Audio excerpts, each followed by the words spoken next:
Welcome. You're listening to the Malcontent News Russia-Ukraine War podcast, the show that cuts through the fog of war and updates you about the ongoing conflict in Ukraine. With your host, Linnea Hubbard.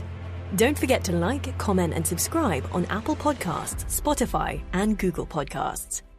I'm Linnea Hubbard, and today is Wednesday, December 7th, 2022, and the end of week 41 of the Russia-Ukraine war. It's been 3,206 days since Russia occupied Crimea on February 27, 2014, and 287 days since the large-scale invasion of Ukraine began. Today's podcast looks at what happened yesterday in the Russia-Ukraine war. The Malcontent News Russia-Ukraine War Update is compiled by our team from around the world.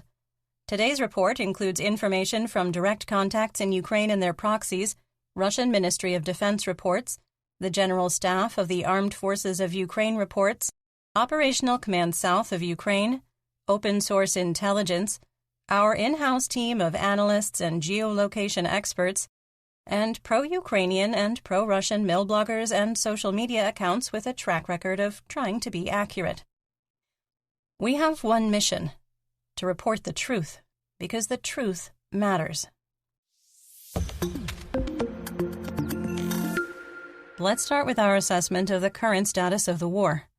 First, we assess that Russia is still conducting stealth mobilization, and it is almost certain that the second wave of partial mobilization will begin in January or February 2023. Second, we assess that the threat of Russian forces in Belarus crossing into Ukraine has diminished further and is now a remote possibility during the winter months.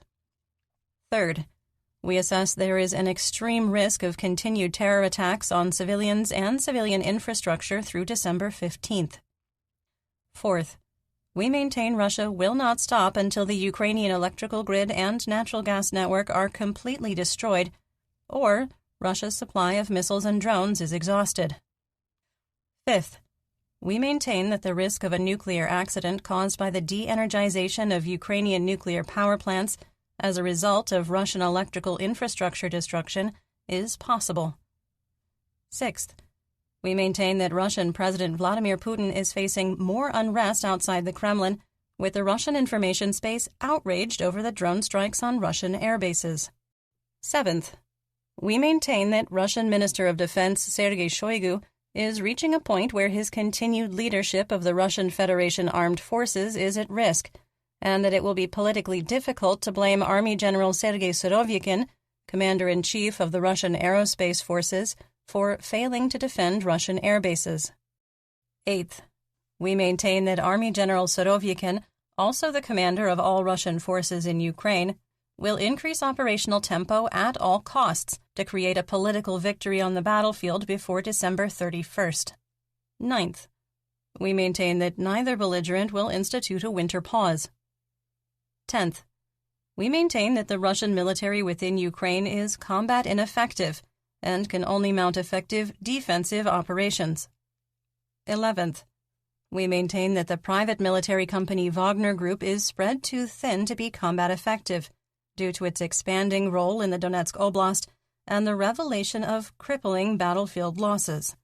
And finally, we maintain that Ukraine holds the battlefield initiative, forcing Russian troops to remain in a defensive posture. Let's get some regional updates, starting with the Donbas region in Luhansk. The General Staff of the Armed Forces of Ukraine, or GSAFU, reported that Novoselivsk was shelled throughout the day, but no source reported fighting for control of the settlement. Multiple Russian sources reported fighting in the adjacent village of Kuzymivka. Quick assessment: there's not enough supporting information to declare Novoselivsk liberated, and the situation in the area remains fluid. Based on available intelligence and statements from the Russian Ministry of Defense over the last 24 hours, it is likely that Ukrainian forces have military control of the village. The GSAFU reported that Ploshanka was shelled throughout the day, while mercenaries with Rybar reported positional fighting. Russian sources reported continued positional fighting in Chervonopopivka, including mercenaries with War Gonzo, who claimed yesterday that Ukrainian forces had been pushed out of the settlement. Interesting. Quick assessment here. It looks like it was likely accurate when we assessed that the video released by War Gonzo on December 4th showed fake combat operations. NASA fire information for Resource Management Systems, or FIRMS, showed thermal anomalies in Russia-controlled Krasnoyarsk, east of Ploshanka. Positional fighting continued east of Bilohorivka, the one in Luhansk. The Luhansk People's Republic, or LNR, JCCC, shared pictures of the aftermath of the December 5th HIMARS strike on Starobilsk. Ignoring operational security, or OPSEC, a detailed battle damage assessment showed that railroad tracks and warehouses were damaged in the strikes. LNR officials reported another HIMARS strike on Starobilsk on December 6th, which struck warehouses and a, quote, weighing plant. Fun fact, when you look up weighing plant on the internet, you get lots of really great sources for weighing your houseplants, so that you can more effectively adjust their diet and exercise plans, I presume. The weather forecast for Ukraine is poor for today, so we anticipate a reduction in ground operations. In northeast Donetsk, the GSAFU and War Gonzo reported private military company, or PMC Wagner Group, attempted to advance on Verkhnokamiansk. War Gonzo clarified that the mercenaries with Wagner remain out of the village and are advancing from the east. We assessed on December 3rd that the picture shared on Wagner Group's social media channels, the one showing 2 mercenaries allegedly in Verkhnokamiansk, was in fact a picture report and not an indication that Russia-backed militants had actually taken up positions in the settlement. There were reports from Russian and Ukrainian sources of significant renewed fighting in Spirna, confirming that Ukraine still maintains at least partial control over the settlement. There were no reports of fighting in Bilohorivka, the one in Donetsk, but the GSAFU did report that Ukrainian positions were shelled. Intense fighting was reported in Yakovlivka, with Russian sources claiming that PMC Wagner had pushed into the village, but remained east of the T-1302 highway. Russian sources reported continued fighting on the eastern edge of Soledar, with no change in the situation. Fighting in the region of the E40 highway near Bakhmut continued, also with no change in the situation. Late on December 6th, Russian positions were heavily shelled by Ukrainian forces, with a video showing an intense barrage. Russian social media sources attempted to claim it was Ukrainian troops being attacked. Assessment here? We have no information to confirm that Ukraine has started or is setting conditions for a counterattack east of Bakhmut, but shelling of this intensity can be a prelude to significant offensive operations. Ukrainian officials told several relief agencies and journalists to leave Bakhmut today, which is another signal that an eastward push may be starting. We will monitor this area closely. In the area east of Bakhmut, the Ukrainian 72nd Separate Mechanized Brigade fired 120mm mortars at a Russian engineering unit building a section of the Wagner Line. This is the first video showing Ukrainian forces disrupting construction. The GSAFU reported Ukrainian positions in Avdiivka were shelled through the day, while War Gonzo claimed that PMC Wagner launched an attack from the hamlet. We maintain the settlement is a no-man's land and is contested. Ukrainian military leaders continue to claim their troops have partial control of Kurdyumivka and repelled an attempted Russian advance on their positions, with War Gonzo confirming an attack. The GSAFU reported that Ukrainian forces repelled an attempted advance on Bilohora, 7 kilometers northwest of Ozaryanivka. We adjusted our war map based on War Gonzo's report of PMC Wagner units operating west of Kurdyumivka, but we can't verify if this was a DRG or reconnaissance group in the area of the village, or if Wagner has had another breakthrough. The self-declared leader of the Donetsk People's Republic, or DNR, Denis Pushilin, ordered government ministry heads, business leaders, and budgetary planners to reduce the number of people working full-time, quote, as much as possible, just in time for New Year's. Pushilin did not indicate if the request was due to budgetary issues, electrical power and heating shortfalls, or due to another wave of mobilization. the DNR and LNR are already suffering from a shortage of government and private enterprise workers due to combat losses and people fleeing the region to avoid mobilization. The humanitarian situation in Mariupol is worsening as sub-freezing temperatures of -7 degrees Celsius, that's 18 degrees Fahrenheit, hit the bomb-blasted city. The lack of heat is freezing pipes and sewage lines in buildings, causing them to burst. The water leaks they're creating, before they freeze on floors and walls, are shorting out the electricity, leaving residents trapped in apartments with no heat or power and ice-covered floors. Water mains hastily repaired and exposed to the surface are also starting to freeze. Oddly enough, power and water still work in the districts where city leaders and the occupation forces live. In southwest Donetsk, Ukrainian forces repelled an attack on their positions in Novobakhmutivka, the second push the 1st Army Corps of the DNR has attempted since November 23rd. Fighting restarted around Avdiivka after a quiet day on December 5th. Separatists from the DNR attempted to attack Ukrainian positions, quote, east of Vodiana, according to Ukrainian sources. We did not adjust the map due to a lack of photo or video evidence that the DNR was pushed out of the southeast corner of the settlement, but this would explain Ukrainian reports late last week of fighting in Vesele to the southeast. Ukrainian forces attempted to advance into Pisky, crossing the open fields east of the E50 ring road strongpoint. A video on Telegram showed Ukrainian armored vehicles unsupported by light infantry attempting to advance into the village, getting within 200 meters, and coming under artillery fire from the DNR, destroying at least 3 vehicles. There was a lack of engagement with DNR ground forces, and Ukrainian armor operated very close to the Butivka mineshaft complex, which appeared unoccupied. Based on this information, we adjusted the line of conflict and reduced the area we consider no man's land. The People's Militia of the DNR Telegram channel released a likely honest assessment of the day, claiming they destroyed 2 main battle tanks, or MBTs, and 5 units of, quote, armored and automotive vehicles. Ukrainian sources reported continued fighting in Pervomayske and near the Ukrainian firebase in Nevelske. The Russian MOD and GSAFU agreed there was fighting east of Krasnohorivka and near the center of Marinka. Russian enthusiasm for the offensive in Marinka has dissolved, with fighting continuing near the city center and the 1st Army Corps unable to break through. After taking the day off, the DNR restarted its military tradition of attacking Ukrainian positions east of Novomikhailivka and being unsuccessful.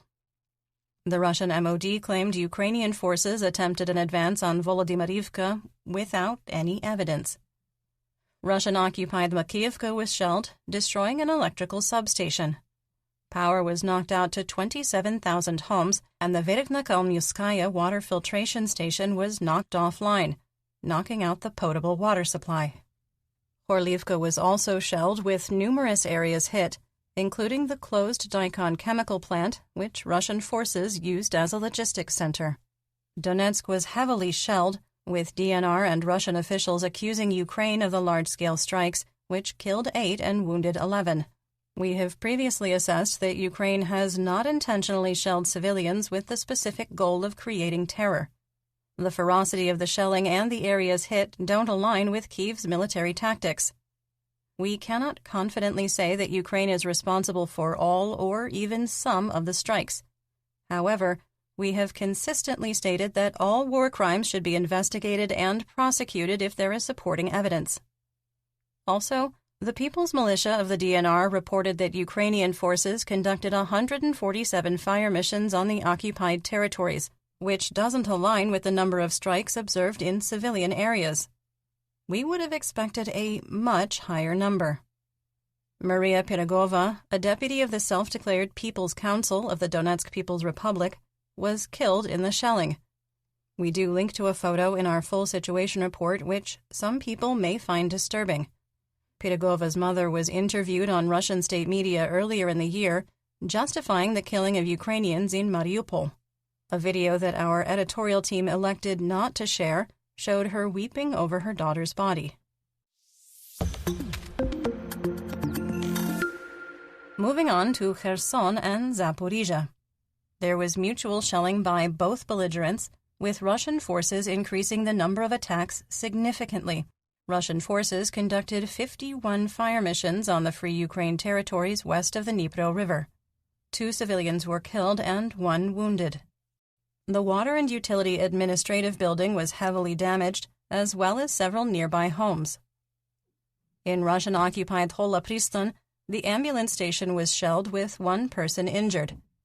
Russian forces continue to loot Nova Kakhovka, with the Ukrainian National Resistance Center reporting that medical equipment, furniture, and even the doors are being removed from the hospital. The exiled mayor of Kalinchuk, 30 kilometers northwest of the Kherson-Crimea administrative border, reported that the number of Russian forces in the settlement dramatically increased, and occupation forces have started to bury their war dead in a mass grave at the local cemetery. The Russian MOD reported fighting in Novodarivka, which is on the Zaporizhzhia-Donetsk administrative border. Ukrainian social media accounts backed up the claim. There was no change in the operational situation at the Zaporizhzhia nuclear power plant. In Russian-occupied Tokmak, a HIMARS strike heavily damaged a building housing Russian troops.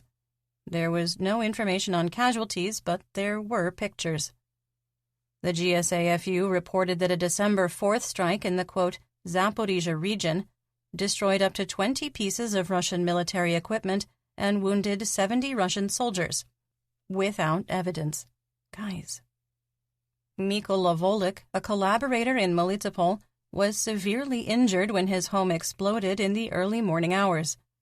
Ukrainian government officials claimed that Volik was running a, quote, protection racket, demanding payments from area businesses to prevent harassment and theft from Russian troops. 2 suburbs of Zaporizhzhia were attacked by S-300 anti-aircraft missiles used for ground attacks and Iranian-sourced Shahed-136 kamikaze drones, which reappeared after a 3-week absence from Ukrainian skies. A drone destroyed 2 homes and damaged 8 more, wounding 3 people. An S-300 missile destroyed 1 house and damaged 10 others. Air defenses in the region shot down 6 Shahed-136 drones, and we'll have a little more information in the theater-wide section. There was only sporadic artillery and tank fire from the Zaporizhzhia-Donetsk administrative border to Huliapola to Orikhiv. You're listening to the Malcontent News Russia-Ukraine War podcast. Our team of journalists, researchers, and analysts is funded by readers, listeners, and viewers just like you. To support independent journalism, please consider becoming a patron. You can find us on patreon.com/Malcontent News. Moving on to the Black Sea, Crimea, Mykolaiv, and Odessa region. Initially, there were 15 ships of the Black Sea Fleet on patrol, including 2 missile carriers capable of launching up to 12-caliber cruise missiles. 1 ship returned to port, leaving a Kilo-class submarine on patrol capable of launching 4 cruise missiles. Internet access in Russian-occupied Crimea was severely impacted due to a, quote, accident involving the backbone of the Bospor telecom network. Definitely unrelated to the internet outage, Sergei Aksyonov, the puppet governor of Crimea, extended the yellow alert for terrorism threats to December 22nd. There were reports of an attempted drone strike on Belbek Air Base near Sevastopol, with 2 Ukrainian drones intercepted. It was another day of Russian forces targeting the Black Sea salmon in the Dniprovska Gulf near Ochakiv, with no damage or human casualties. Undeveloped areas near Kutsurub were also shelled. Coming from Seattle, Washington, where we throw fish, we recommend sustainably harvesting salmon that wasn't caught using explosives and insisting that your fish contains 0% shrapnel. In western and central Ukraine, in Dnipropetrovsk, Russian forces struck Nikopol and Marhanets with artillery and Smerch rockets fired by Multiple Launch Rocket Systems, or MLRS. Over a dozen homes, a college, office buildings, and farm infrastructure were damaged. Ukrainian air defenses shot down 8 Shahed-136 drones in the region. Russian forces attacked Kryvyi Rih using an S-300 anti-aircraft missile for a ground attack, striking the city's industrial district. 1 civilian was severely burned in the attack. Explosions rocked Dnipro with up to 5 Shahed-136 kamikaze drones targeting the city. At the time of recording, it's unclear if the blasts were caused by air defense or the city being hit. The Iranian UAVs were also shot down in Poltava, Cherkasy, and Kirovohrad oblasts. Now to north and northeast Ukraine. In Chernihiv, the border town of Chremyak, near the former P-12 highway border crossing, was shelled. Dmytro Zhivitsky, Sumy Oblast administrative and military governor, reported that the hromadas of Esmen, Miropilia, Shalechin, Yunakivka, Khotin, and Krasnopilia were hit by a combination of 226 mortars, artillery shells, and Grad rockets fired by Russian forces from across the international border. In Khotin, the hospital was hit by 122mm artillery, causing significant damage and a fire. Esmen was struck almost 100 times, wounding 1 person and damaging 3 homes. Russian forces launched punitive attacks on the Borova area in the Kharkiv Oblast. A woman was killed and her husband severely injured in Zakhizova when their home suffered a direct hit. 3 S-300 anti-aircraft missiles used for a ground attack struck the small town of Borivsk. The House of Culture was damaged, with no casualties reported. On the Russian front, it's unlikely your day was as bad as Army General Sergei Surovikin, who's dealing with a 3rd drone strike on a Russian airbase. At the Kursk airfield, the fire at the fuel depot continued to burn through most of the day. 3 storage tanks filled with aviation-grade kerosene, that's jet fuel, were ablaze, destroying up to 15,000 tons of fuel. The fires were detected by NASA firms and could be seen from space. In Bryansk, fuel storage tanks that were empty due to a previous fire also burst into flames. Ukrainian officials knew nothing, and Russian officials did not make any claims the fire was related to a drone strike. Both fires occurred just hours after Russian President Putin dressed down Surovikin in a video conference for the strikes on Engels and Diaghilevo air bases. Alexei Reznikov, Minister of Defense of Ukraine, predicted that Russian General Surovikin is a short-timer, and Russia will be changing the supreme commander of Russian forces in Ukraine soon. Surovikin has already lasted more than twice as long as the average tenure of a Russian command general in Ukraine, which is 21 whole days. The day after Russian President Vladimir Putin drove across the Kerch Bridge, the acting Minister of Transportation of Crimea, Nikolai Lukashenko, announced that the bridge would remain closed through the rest of the year as repairs continue. So much winning here. Let's talk about developments theater-wide and outside Ukraine. One day after Russia's fearless leader Putin drove across the Kerch Bridge and kicked off a scandal for disrespecting Russian Mir by driving a Mercedes, Ukrainian President Volodymyr Zelensky visited troops in Kharkiv and Slovyansk. Zelensky thanked and congratulated the medical staff in Kharkiv for their work and dedication and issued state awards. The day after 3 Russian air bases were apparently attacked by Ukrainian drones, Sergei Ryabkov, Russia's deputy minister for foreign affairs, told Russian state media that his nation was ready to return to the negotiating table if they could receive, quote, security guarantees.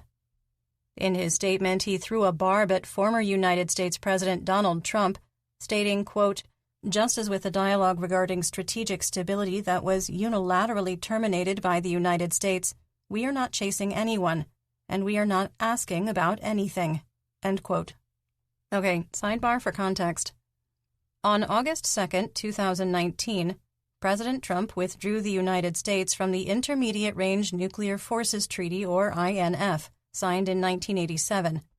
The INF treaty banned ballistic missiles with a range between 500 and 5,500 kilometers. Now, before you start writing your angry emails and unsubscribing, President Trump left the treaty because NATO and the United States believed that the Russian Federation was already ignoring it by deploying SSC-8 missiles. The Trump administration announced its intent to withdraw from the treaty in February 2019 unless Russia came into compliance. But the Kremlin has a bit of a victim complex. While they claim they can destroy the United States and NATO with the snap of the finger from Putin's Infinity Gauntlet, They simultaneously claim that the Russian Federation is on the brink of imminent destruction by NATO at any second. Literally any second. Reznikov said there are no plans for further mobilization because the Ukrainian armed forces are adequately staffed and receiving so many volunteers they have to turn people away. Ukraine will continue previously planned conscriptions. The United States deployed the 1st Infantry Division and 800 pieces of military hardware to Poland as part of Operation Atlantic Resolve. The Army Division will be deployed for 9 months.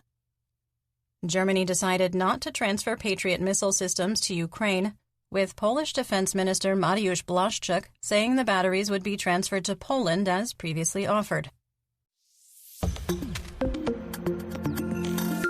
Speaking of Patriots, let's talk about Russian mobilization. President Putin held a Security Council meeting to discuss, quote, domestic security for the Russian Federation because Putin is going through some things right now. The press was not allowed to attend and no readout was provided. But we suspect there were a lot of blyats and offers to have tea later this week. Kremlin spokesperson Dmitry Peskov, who is also going through some things, told Russian journalists that additional security measures had already been taken to secure Russia's airspace.